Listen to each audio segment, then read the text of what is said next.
Olá a todos, boa tarde, ou neste caso, bom dia, do vosso lado, no Brasil. Sejam bem-vindos a mais esta palestra no oitavo encontro paulista de Druidismo e Reconstrucionismo Celta. O meu nome é Fábio Barbosa e hoje fui convidado a falar convosco acerca de um tema que está ligado à ancestralidade, com o título Viver no presente como ancestrais do futuro.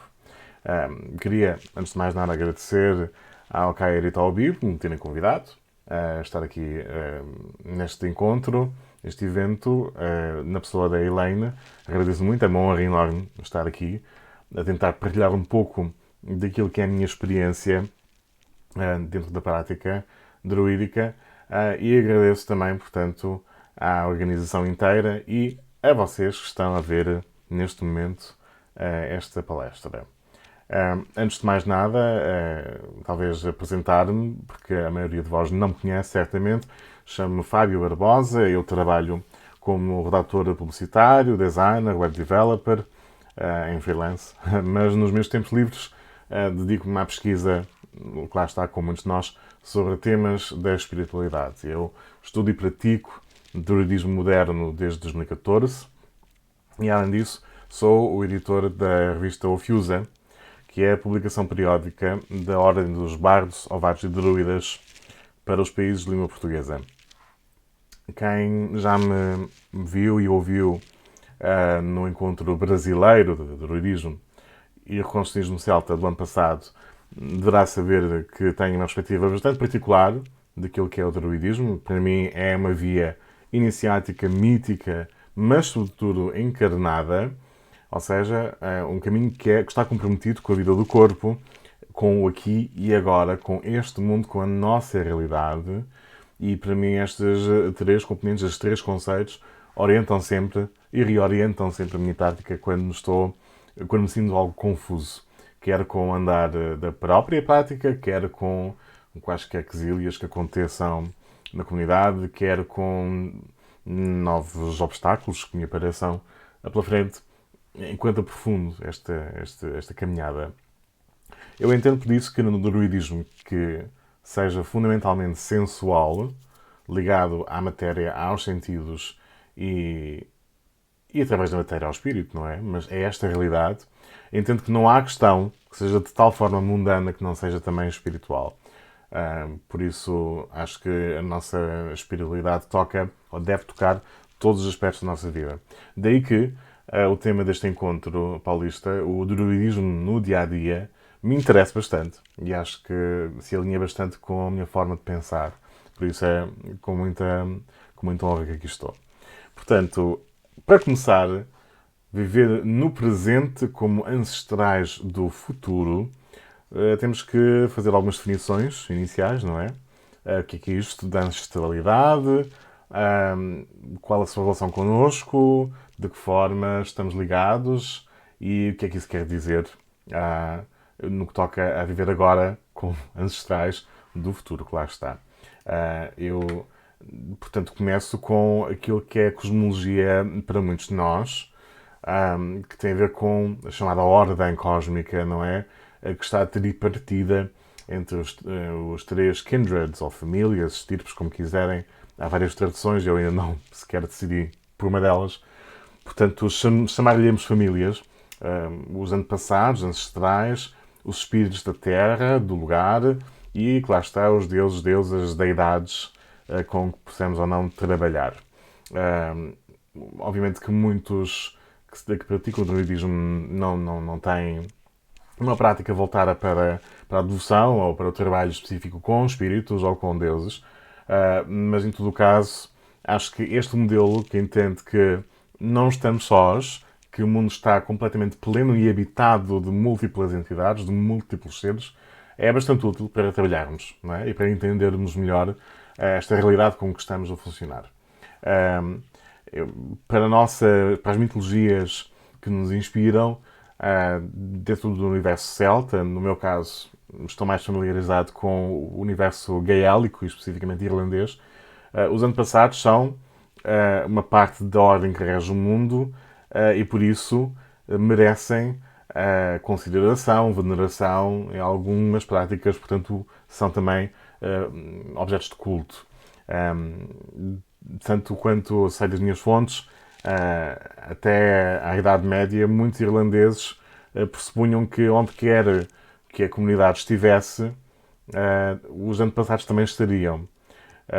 Porque de facto, literalmente estavam os vivos a viver em cima do terreno onde estavam os mortos sepultados. Por isso tinham muitos problemas em vender, por exemplo, pedaços de terreno, porque até nos tempos antigos e até, portanto, à medievalidade, parece que em muitos casos os terrenos pertenciam coletivamente à tribo, ou pelo menos era esse o entendimento que havia. E, portanto, sabendo onde estavam os antepassados, saberiam sempre onde é que pertenciam, não é?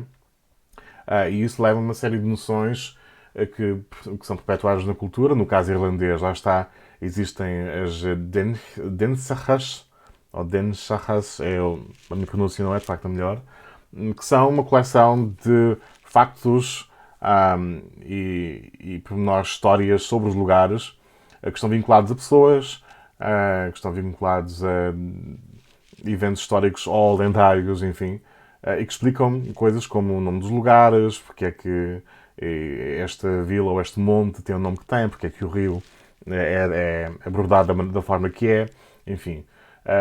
E tanto quanto sei, há equivalentes noutras culturas, como por exemplo a gaulesa. Portanto, de certa forma, a Casa dos Vivos assenta na morada dos mortos, não é? E além disso, há um parentesco que se estende além dos próprios antepassados humanos, não é? Há a ideia de que algumas divindades, pelo menos, são antepassadas do povo. E, inclusive, em alguns casos, já há humanos que são divinizados, não é? No caso da Dawn, dos Milesianos, que é abordado depois como uma figura divina, apesar de facto, ser humano.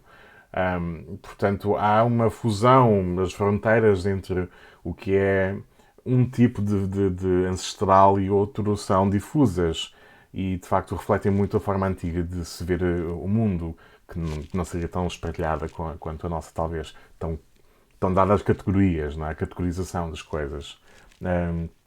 E depois há uma identificação, não é? Com as características dos ancestrais, mesmo que sejam divinos.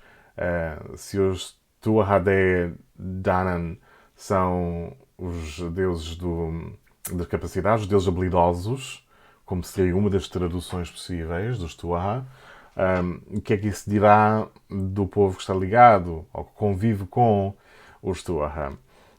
Daí que tínhamos, por exemplo, também voltando ao relato do livro das invasões da Irlanda, tínhamos o caso de Amergin que chega à ilha, não é? O druida Amergin que chega e proclama a sua identificação com a natureza. Sou o mar, sou o vento, sou um veado de sete pontas, sou uma série de coisas. E depois progride, incluindo referências a elementos culturais. Portanto, a identificação com o meio natural serve de fundamento para toda a vida humana, incluindo o desenvolvimento da cultura. Ou seja, tudo está em ligação contínua. O destino da comunidade vivente, de maneira mais restrita, está ligada sempre às ações dos antepassados mortos. A vida em cada um dos reinos depende uma da outra. E os três reinos do mar, da terra, do ar, estão em constante interação. Isto, inclusive, podemos refletir no nosso dia a dia, porque verificamos que o ar que respiramos é o ar que respiraram os antepassados, as células do nosso corpo herdam material genético dos nossos antepassados, herdamos traumas particulares, traumas coletivos, que são alimentados por cultura, e tudo isso nos coloca em um jogo constante através do tempo e do espaço. Não é? O mundo à nossa volta foi construído ou manipulado por aqueles que nos precederam e, da mesma forma, as nossas ações trarão consequências para aqueles que nos vão seguir, que nos vão suceder nesta realidade. É básico, mas é uma reflexão que eu acho que pode alimentar muitas ilações e desenvolvimentos da nossa própria prática. Se nós formos a ver, nós tirar um pouco uma reflexão de, talvez, de cariz oriental, a ideia de que o ser, a ideia de que nós somos uma pessoa, um eu, é relativamente frágil. Nós, na verdade, somos muitos em todo o momento. E a pessoa que fomos ontem não é a mesma pessoa que somos hoje. Cada um de nós é uma manta de retalhos, de certa forma. Nós somos, cada um tecido onde se entrelaçam as nossas várias ancestralidades. Do tempo, do espaço, das pessoas com quem convivemos, as pessoas que nos criaram, os seres que estão à nossa volta, animais, espirituais, o lugar onde vivemos, os lugares por onde passamos, tudo isso formata o nosso ser e modela o nosso ser. Portanto, não somos uma entidade única ou imutável, na verdade. Este entrelaçamento, este padrão, está constantemente a ser tecido, desfeito, mudado, enfim, ao longo do tempo. O facto é que esta cosmologia básica, este entendimento que atravessa muitas das nossas tradições pagãs, é preciso pensá-lo de uma forma, diria eu, desconstruída. Ou seja, uma forma que nos leva a questionar e entender da melhor forma, de acordo com o que sabemos agora, mais do que sabíamos antes, que nos leva a entender da maneira mais saudável estes conceitos de ancestralidade, de pertença, de lugar, de comunidade, etc. Eu acho que é essencial, desde logo, e quem estivesse a esperar outra coisa desta palestra fica já esclarecido, este entendimento cosmológico deve ser dissociado de imediato de qualquer ideologia nativista, qualquer ideologia folkish, como se usa em termos anglos, ou qualquer forma de pensamento antiprogressista. Porque certos vieses que nós temos agora e com que abordamos esta forma de viver pré-cristã, não é? Estas formas de viver, são vieses que são muito recentes e que não se aplicavam ao mundo antigo. A harmonia que esta ideia da ordem cósmica pressupõe não pode coexistir com autoritarismos ou regimes teocráticos. Nunca houve sociedades homogéneas. A ideia de que em certos lugares do mundo, sobretudo na Europa, enfim, viveram apenas pessoas brancas de uma certa cor de cabelo é completamente anti-histórica. Sempre houve multiculturalidade e, portanto, a perturbação desta ordem não surge de um qualquer desrespeito a uma doutrina ou um dogma, não é? São conceitos também muito modernos, mas sim a certos abusos da natureza, dos seus recursos, dos outros seres entre humanos. Esse tipo de quebra de fronteiras interpessoais e pessoa entendendo também outros seres não humanos é que constitui um impedimento a esta harmonia. Eu acho, inclusive, que nós corremos muito o risco de romantizar demasiado conceitos como natureza e ancestralidade e pertença. Porque, na verdade, no caso do revivalismo druídico, esta é uma tradição que, obviamente, não tem uma ligação muito quebrada com o mundo pré-cristão. É um revivalismo que surge no contexto do romantismo, não é? Portanto, séculos XVIII, XIX. E isso vem com muitas implicações no que toca à idealização de um estado natural, de inocência, uma objetificação dos povos indígenas, também tem muito a ver enfim, a afirmação das nacionalidades, não é? Que também é contemporânea desse período. Portanto, estes são vieses que nós importamos muitas vezes sem pensar para a nossa prática. E, inclusive, mesmo falando em termos da academia, mesmo que ela esteja em constante atualização, não nos podemos esquecer de que, por mais fidedignas que sejam as fontes académicas, muitas vezes há vieses no mundo da antropologia, etc., que são eurocêntricos, que são antropocêntricos, e tudo isso influencia a nossa prática. Portanto, convém desmontar isso, não é? Eu entendo que precisamos de pensar o que é que nós dizemos ou queremos dizer quando comentamos com outros que é fundamental nós voltarmos à natureza. O que é que isso quer dizer? Estaremos nós a fazer a apologia de um estado de pureza cultural, ideológica, etc. É um caminho perigoso e que nos coloca muitas vezes em contato com formas de pensar mais extremistas sem sabermos, porque de facto são ideais com que estes movimentos extremistas se identificam. E é preciso pensar também o que é que nós queremos dizer quando falamos em proteção de tradições ou quando falamos em pertença cultural, porque a cultura não se transmite geneticamente, esqueçam lá isso, e sempre houve múltiplas formas de pertença a uma cultura fora da etnia, fora do lugar de nascimento, etc. Portanto, eu entendo que para podermos abordar o tema da ancestralidade de forma mais saudável, eu acho que temos que repensar essa noção e abordá-la de um ponto de vista da interdependência. Porque, na verdade, se forem a ver a nossa própria cosmologia com que trabalhamos na secção anterior, entende que não são apenas os seres humanos os nossos antepassados. Todos os seres, em certa medida, são os nossos antepassados. E por isso, nós estamos numa relação, na verdade, não de árvore genealógica em que eu vou honrar apenas as pessoas que estão na minha linha de sangue, mas estamos numa relação em que todos os seres se encontram unidos por uma rede, não é? Num círculo em que não é o ser humano que está no centro, nós somos um em muitos seres que estão a interagir para formar o mundo como ele é. Isto implica, portanto, também alargar o leque daquilo que entendemos como antepassado. Esta definição de antepassado, o que é que abrange? Ela abrange familiares de sangue, e não só, outros familiares.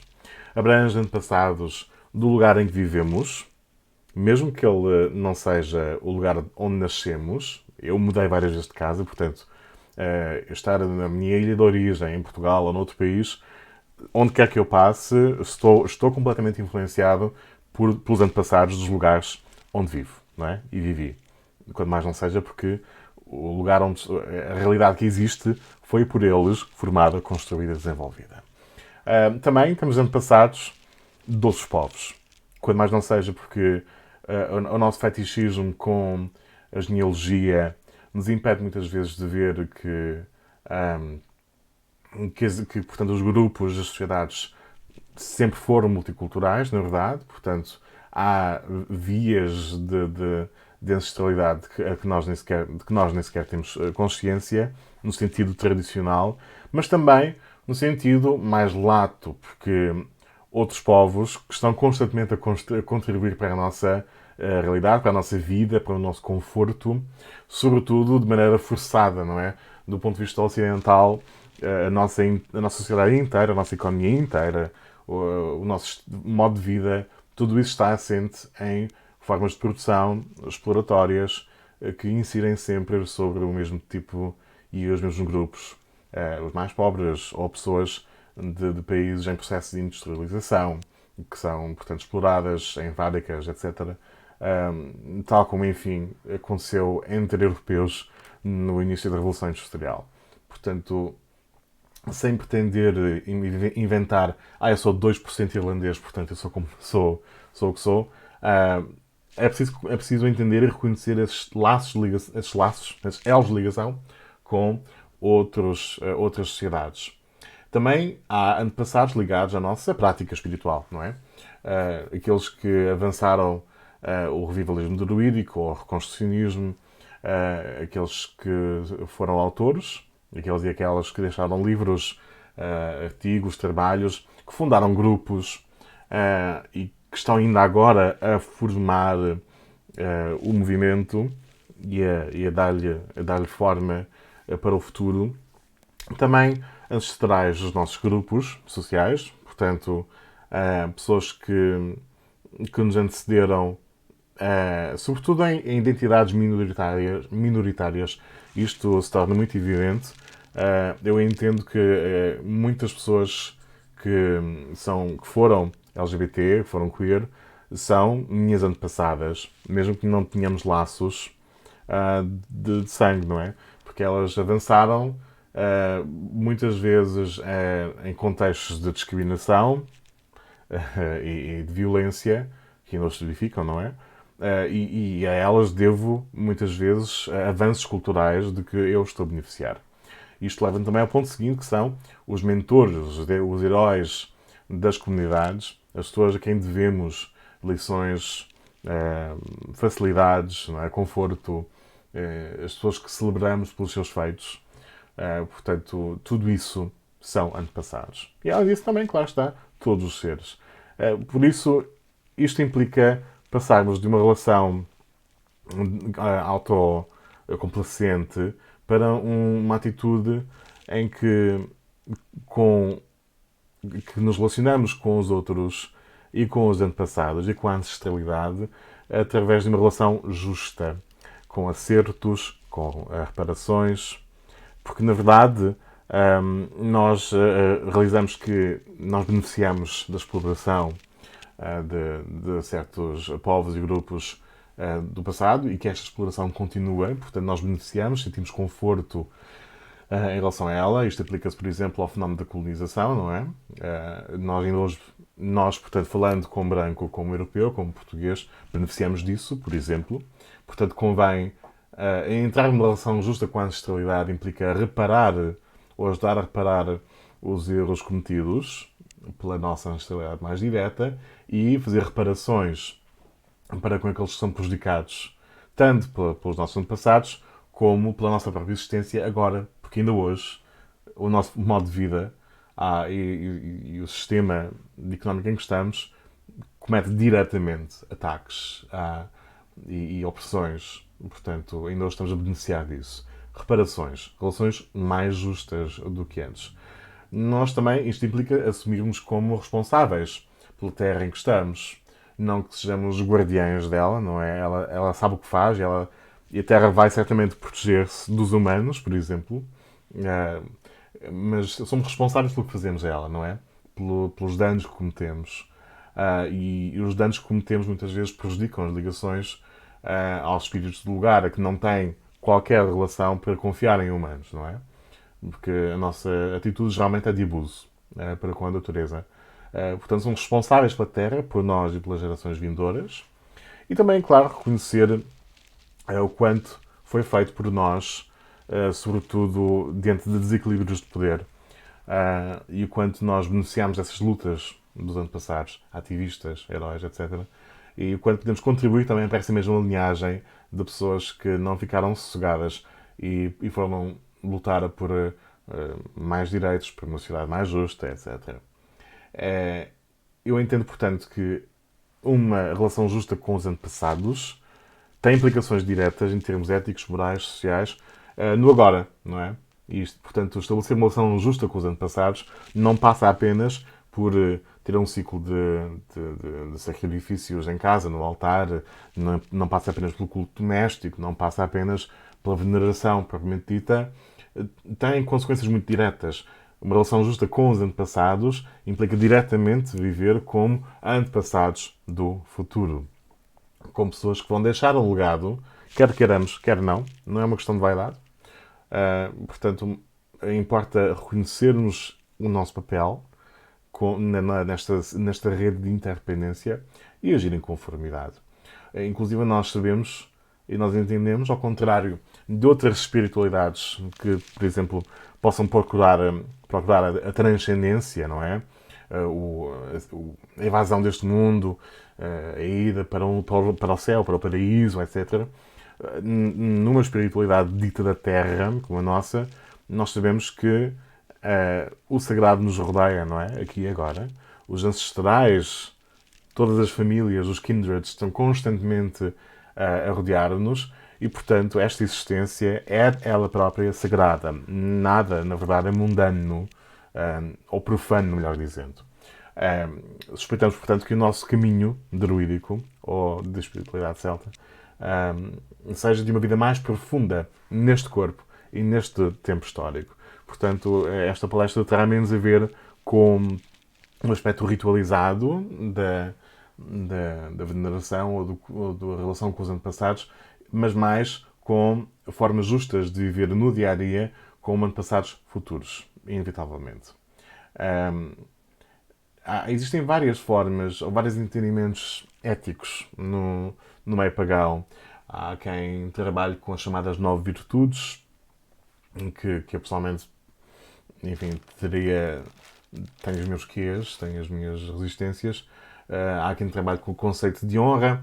Eu acho que, pessoalmente, a ideia de interdependência tem muita profundidade para alimentar as nossas reflexões, as nossas ações éticas. Inclusive porque nos coloca numa situação em que não estamos no centro, nós estamos em rede e, portanto, a humildade que daí nasce desde logo, uma mudança cultural enorme para qualquer um de nós que vive numa sociedade ocidental. E também encontra respaldo em vários conceitos antigos, dentro e fora do espaço indo-europeu. Por exemplo, no caso do Egito Antigo, existia a ideia e a deusa Maat, que estava ligada a uma noção de equilíbrio, de verdade, de sinceridade nas relações, de não abusar dos poderes, apesar de ser uma sociedade monárquica, enfim. Mas, em todo o caso, a ideia de um equilíbrio que mantém as coisas a funcionar devidamente entre as pessoas. E que tem consequências muito diretas quando esse equilíbrio é perdido, não é? Também, no mundo indo-europeu, existem vários termos ligados à raiz RTA ou RTA, sobretudo no meio persa. Também os gregos tinham a deusa Témis. Também temos no espaço gaélico a ideia da Firine, que tanto tem a ver com a verdade como com a ideia de justiça. E, portanto, encontramos a ideia de justiça e verdade constantemente interligadas. E a ideia também de que quanto menos dissimuladas as relações, mais justas elas serão. E ainda por cima, em meios em que, ao contrário da nossa perspectiva mais individual, ou individualista de agora, os direitos de cada um em códigos como a Lei Brehon estão ligados muito intimamente à unidade familiar, social, etc. Portanto, todos estes conceitos implicam que é importante dar e receber. Dar segundo se recebeu, dar de acordo a restaurar a harmonia, dar apesar de não saber sequer o quanto se já se recebeu. E nós estamos numa posição em que, apesar dos abusos constantes a outros seres humanos, à natureza, etc., estamos constantemente a receber conforto, recursos, os produtos que usamos, a forma como vivemos. Estamos em dívida, na verdade, não é? Portanto, o equilíbrio há muito que se perdeu nesse aspecto.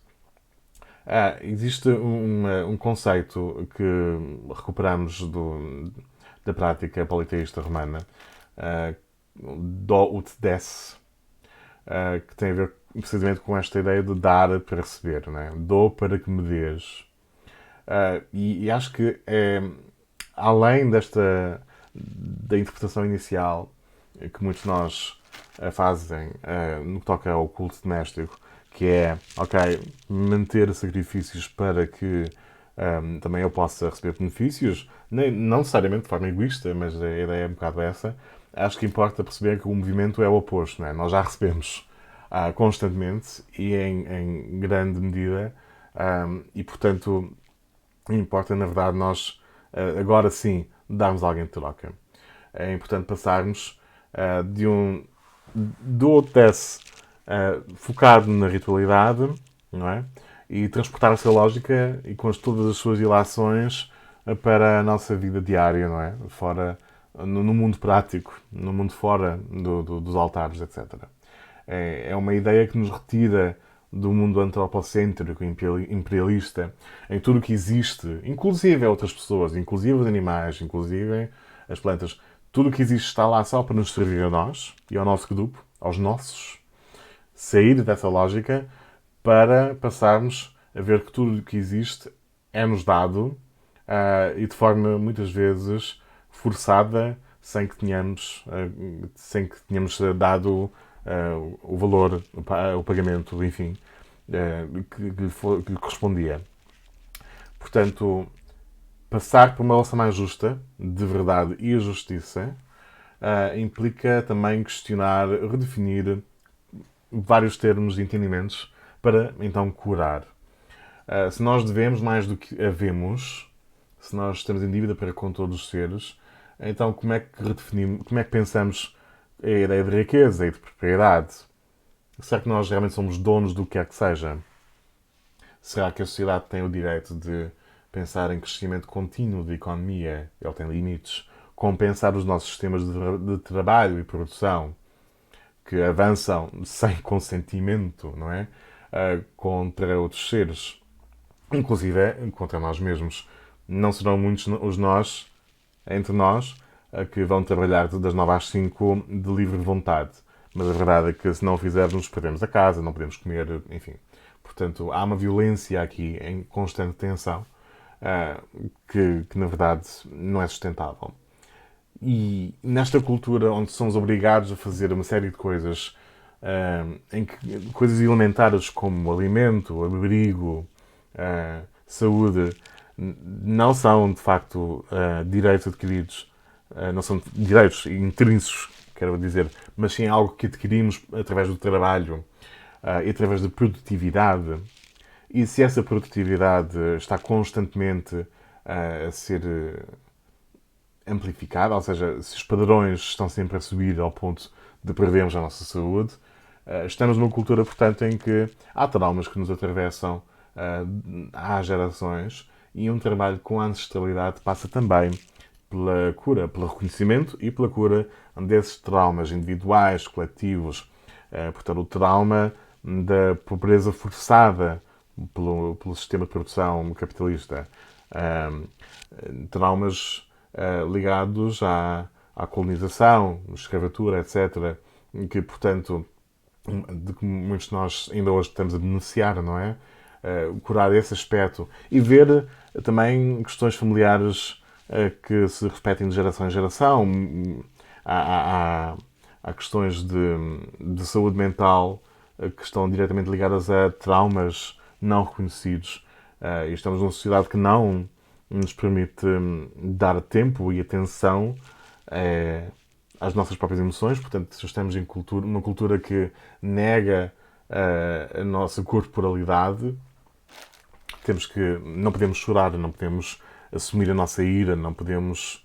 A nossa sexualidade está controlada, não é? Há muita coisa. A nossa figura física está controlada por padrões de moda ou padrões de medicina que, na verdade, não têm muito de médico. Enfim, toda a nossa corporalidade está limitada culturalmente e a cultura aproveita-se dessas inseguranças estruturais para continuar e perpetuar-se, não é? Portanto, diante de tudo isso, o que é que há? Qual é o trabalho que temos pela frente para reconhecer e curar esses traumas? Da retribuição, passamos talvez a um entendimento de justiça mais reparador, mais reparativo. Entendemos que há de facto lugar para cada um, enfim, sofrer as consequências pelo que faz, mas sem entreter fantasias de punição, sem entreter ideias de que aquele é um bandido, aquele é o que é um ladrão, etc. Mas entender que todas as pessoas, que tudo que existe tem motivos por trás, e muitas vezes ações criminosas ou negativas que tomamos vêm de um contexto de trauma, de desigualdade, problemas de saúde que não são reconhecidos, etc. Portanto, entender que a justiça se calhar passa por reparar, curar as pessoas mais do que, enfim, oprimir sempre os mesmos que estão no fim de uma longa cadeia de opressões, não é? Passar de um mercantilismo que se reflete muitas vezes até na nossa espiritualidade, não é? À gratidão. Não vamos chegar aos deuses ou aos espíritos com uma lista de compras, com tudo aquilo que nós queremos. Vamos passar a um contexto em que ninguém nos deve uma experiência religiosa, os espíritos não nos devem nada, somos sim gratos pelo que recebemos em termos da natureza e dos espíritos que nos rodeiam constantemente.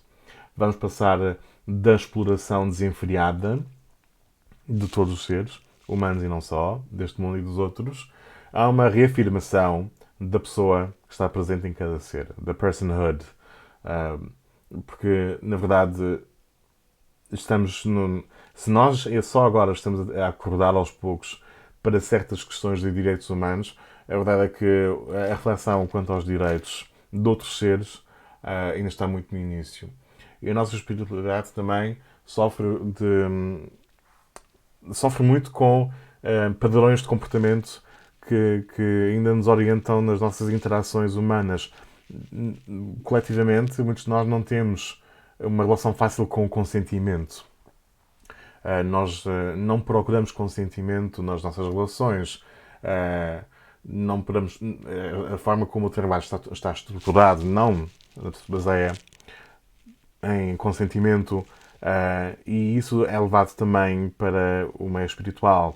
Chegamos a uma floresta, a um lugar selvagem, e esperamos de imediato que os espíritos vão falar connosco. Entramos no seu território, no seu perímetro, e deixamos ofertas que se calhar são prejudiciais ao ambiente, e ninguém pediu que deixássemos mais lixo. Saímos dos lugares onde fazemos os ritos e não levamos o lixo que fizemos, nem nos damos a melhorar o espaço em que estava. Portanto, na verdade, uma espiritualidade dita da natureza muitas vezes perpetua, repete, replica aspectos de abuso da natureza que na verdade estão presentes em tudo o resto, na nossa cultura. É preciso ter essa intenção. Entender todos os seres como pessoas, com a sua agência, com a sua soberania, com a sua identidade, não é? E com as suas vontades, na verdade. E uma visão do mundo inspirada ou alimentada pela verdade, portanto, saber como as coisas estão interligadas, leva, na verdade, a um comportamento mais justo. Quanto mais profundo o entendimento da grande figura, das relações entre todos os seres, quanto mais profundo o entendimento do que leva as pessoas a comportar de certa forma, do que leva as sociedades a agir de certa forma, do que leva a natureza a ter os ciclos que tem, e quanto mais entendermos como tudo isto está ligado, mais justiça naturalmente emerge. Porque nós entretemos com, lá está, fantasias de castigo, de crime e castigo, de pecado, de punição, que herdamos de outros mundos, de outras formas de ver o mundo, mais desligadas, talvez, da nossa realidade física. Isto leva, portanto, ou melhor, deveria levar, a um convite que faço, a um compromisso renovado. Vamos avaliar, portanto, de que forma que nós nos podemos oferecer ao mundo, que podemos dar de acordo com aquilo que já recebemos. Há um compromisso com a virtude, não com o dogma, não com o fundamentalismo, mas sim com a virtude, ou seja, com características que estão ligadas à verdade e à justiça. Uma sede de conhecimento, o aprender algo novo, o agir de forma menos egoísta com os outros seres, o sair da nossa zona de conforto mental, digamos, e entender o mundo do ponto de vista do outro. Esse tipo de virtude. Uma piedade, digamos, ou uma devoção espiritual, se for esse o vosso caminho, mais informada pelo estatuto de pessoa dos seres com quem trabalhamos.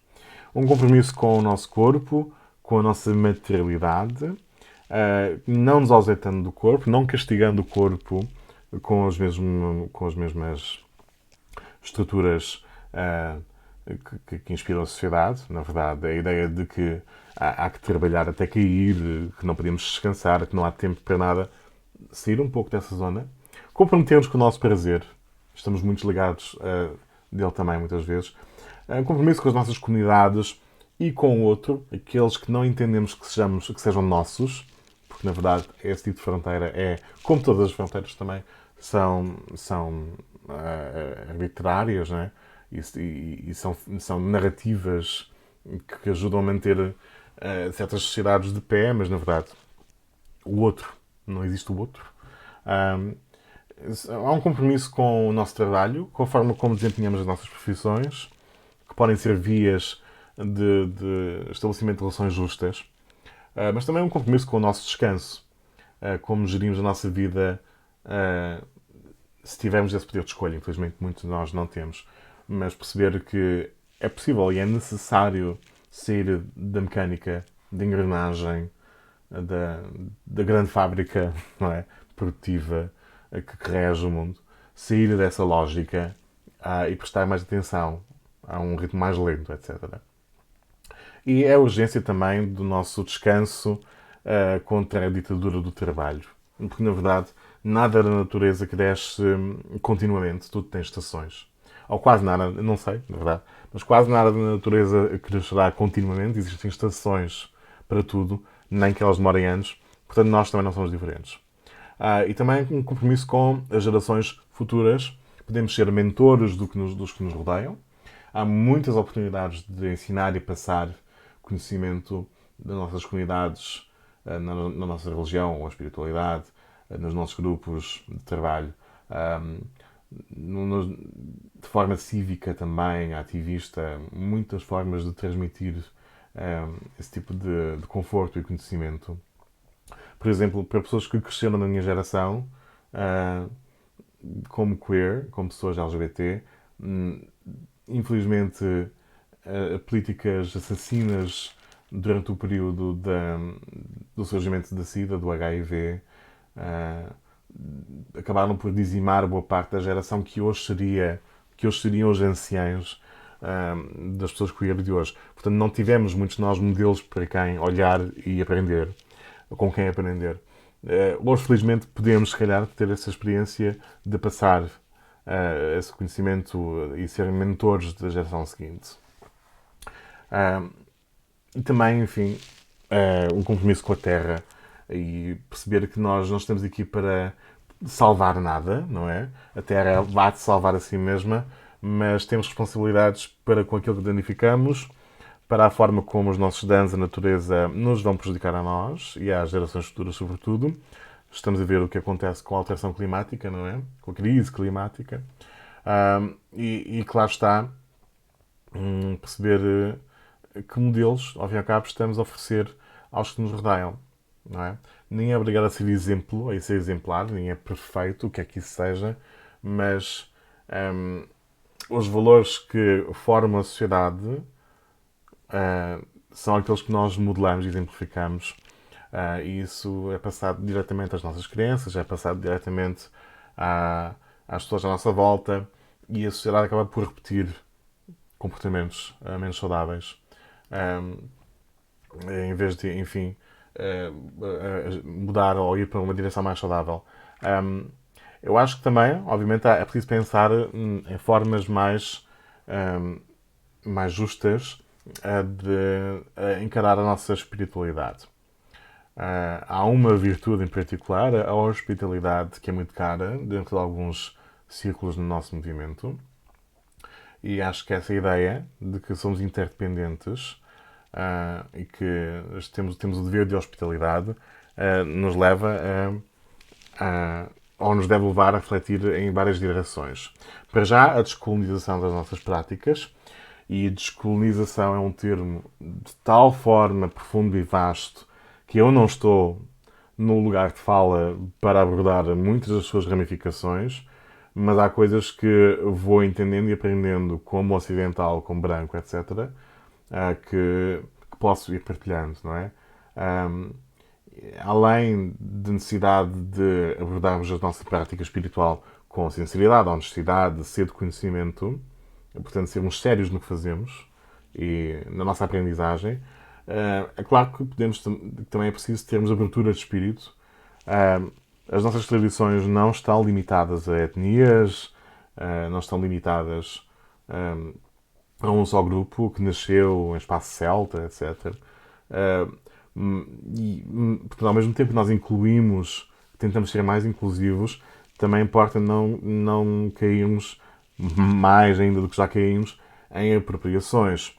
Mais uma vez, há muitos aspectos das nossas tradições que surgem de aspectos de apropriação, ah, desde a forma como fantasiamos os antigos celtas, etc., até às práticas que muitas vezes roubamos diretamente de espiritualidades nativas americanas, por exemplo. Há muita romantização que acaba por objetificar essas pessoas e as suas práticas. Portanto, sem apropriações. Mais compaixão e solidariedade, não é? Para connosco e para com os outros. Até porque nós estamos, à medida que nós tentamos ser melhores antepassados, vamos passar por situações em que vamos falhar. Há coisas que ninguém nasce aprendido, não é? E todos nós temos um processo de aprendizagem a fazer.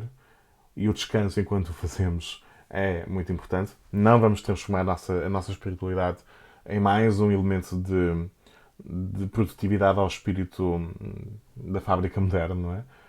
Vamos tentar não fazer isso, mas vamos ser sérios e empenhados no que fazemos. Podemos trabalhar no sentido de uma maior inclusividade, perceber quem é que é excluído dos nossos grupos, dos nossos ritos, das nossas escolas, etc., mesmo sem percebermos. Perceber de que forma podemos ser mais acessíveis e de que forma podemos ser mais diversos. E isto abrange vários níveis, não é? Há a questão económica. Demasiados dos nossos eventos e cursos e etc.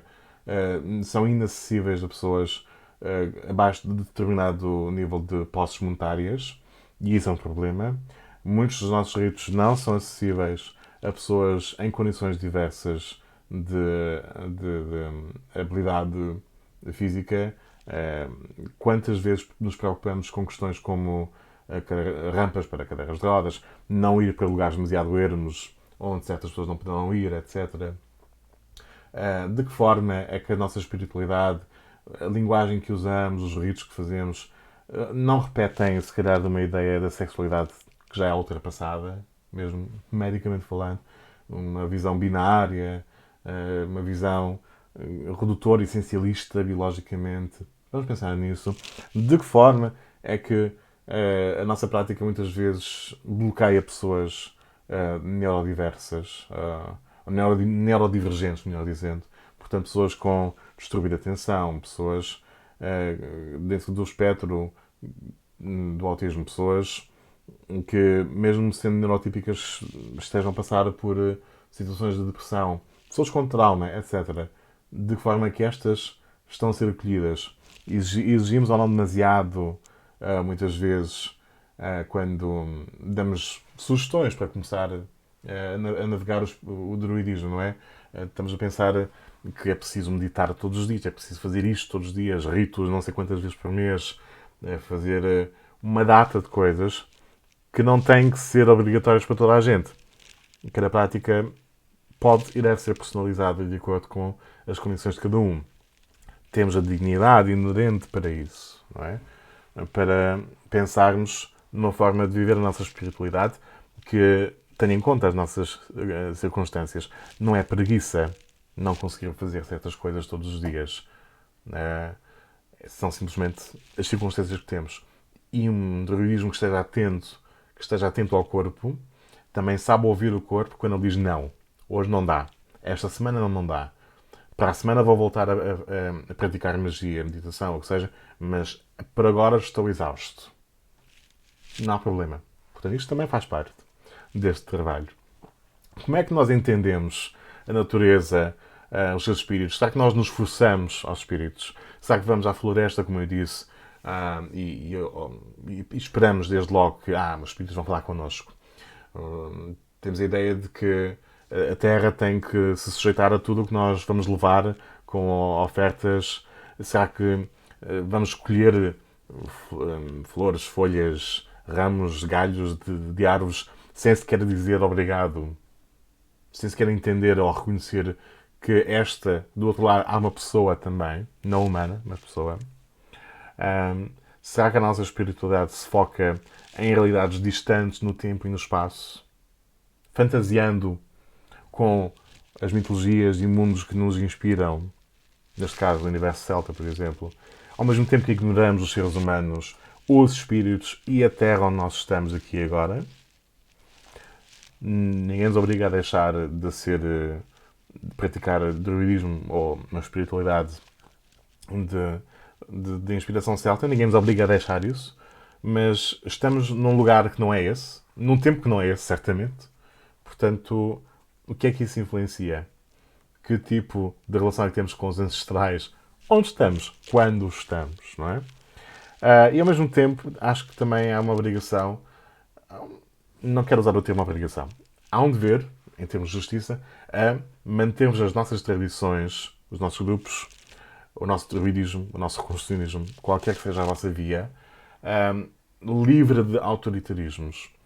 Porque, como disse, a saudade de um estado de pureza natural, a ideia de uma pertença cultural mais exclusiva, as críticas ao mundo moderno, etc., atraem e simpatizam com muitas formas de pensar que são, de facto, extremistas.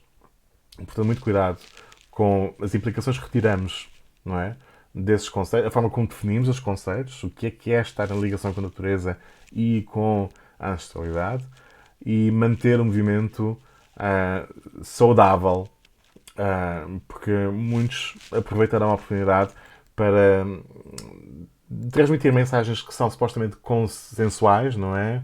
Sim, o mundo moderno está muito desligado da natureza. Quem não concorda com isso? Mas ao mesmo tempo perceber que há quem esteja a ouvir isso e a pensar, sim, antigamente é que era bom. Antigamente, quando as pessoas eram obedientes, quando as mulheres e os homens eram completamente separados e não sei o quê, aí é que era bom. Percebem? Portanto, há o fenómeno do dog whistling, não é? Não dá espaço para que certas mensagens supostamente moderadas, na verdade, alimentem ideias e práticas de pessoas mais extremistas dentro dos nossos movimentos. Porque quando eles estão confortáveis, nós não estamos. Em termos de ancestralidade, isso sim é uma perturbação de tal harmonia, a harmonia que nós pretendemos. Como queremos, portanto, que nos lembrem, é a conclusão final. Eu estou já a ultrapassar o meu tempo atribuído, penso eu. Mas como queremos ser lembrados? É inevitável que deixemos um legado. Qual será o nosso? A nossa cultura transmite e alimenta-se de identidades e formas de ver o mundo que são pouco saudáveis e que nos destroem, inclusive a nós mesmos, aos poucos. Não é? A ênfase na produtividade e na exploração dos recursos, inclusive os nossos recursos pessoais, a exploração da natureza, etc. Será que nós pretendemos ser conhecidos como empregados exemplares agarrados ao trabalho 16 horas por dia ou como pessoas justas e generosas e que praticam hospitalidade nas nossas comunidades? De que forma que a nossa identidade, mesmo espiritual, está demasiado assente em narrativas nativistas, exclusivistas, etc. Como é que nós nos definimos? E como é que nós nos projetamos no futuro? Qual o lugar que temos dado ao nosso corpo, à nossa mentalidade? Já refletimos sobre isso. E que valores é que celebramos, não é? Quem é que são os nossos heróis individuais e coletivos? Há uma citação que eu gostaria muito de ter recolhido para esta palestra, mas que não pude encontrar, cuja fonte não pude encontrar, mas que dizia mais ou menos o seguinte, que é: nós educamos as crianças a serem amáveis, generosas, a partilharem, a serem abertas ao outro, etc. E depois, quando crescem, de imediato sobrescrevemos essa educação e começamos a impor ideias como cada um por si. Isto é um mundo cruel, tu deves lutar pelo teu lugar, não importa quem saia prejudicado, etc, etc, não é? Portanto, nós todos, pelo menos dentro das nossas culturas modernas e ocidentais, temos esta cisão, este desalinhamento, não é? Interior, que é ser educado com um conjunto de valores e perceber depois que não é esse o conjunto de valores que é esperado de nós. Vamos tentar mudar isso, não é? E viver de forma mais alinhada. A cultura celta valorizava a ideia do fostering, a educação das crianças, mesmo que não as nossas, um, mesmo as que não nos pertencem, não é? Acho que, se calhar, no sentido mais metafórico e lato, perceber que todos os seres humanos, as nossas futuras gerações, todas elas estão ao nosso cargo, de certa forma, muda muito a nossa forma de agir. E se nós nos entendermos não como salvadores do planeta, mas como parceiros corresponsáveis, então também tudo muda. Acho que, na verdade, e concretizando e resumindo, o caminho de um ancestral do futuro é aquele que, em vez de procurar reencantar o mundo, como quem chega e se impõe, não é? É aquele que procura reconhecer que o nosso mundo já é, inerentemente, constantemente, em qualquer altura, um lugar encantado. Não reencantar, reconhecer que já é este mundo um lugar encantado. Aqui e agora. Obrigado pela vossa atenção. Aqui está uma bibliografia que inclui não só fontes para esta palestra, mas algumas leituras recomendadas, sobretudo no que toca a questionar e repensar o nosso pensamento. Eu vou desligar a minha imagem por um momento. Podem ver as fontes completas. Obviamente, para fazer pausa depois neste vídeo para terem acesso à lista completa. Ou, se não, também podem contatar-me depois para obter mais informações e recomendações, enfim, o que entenderem. Além disso, podem sempre contatar-me, lá está, através do meu e-mail, hello@fabio.mrbarbosa.com, ou visitar o meu site. Estou sempre disponível para continuarmos esta conversa assim que entenderem. Agradeço mais uma vez a vossa atenção. Desculpem o alongamento no tempo que me foi atribuído e fiquem bem, com muitas bênçãos na paz do bosque.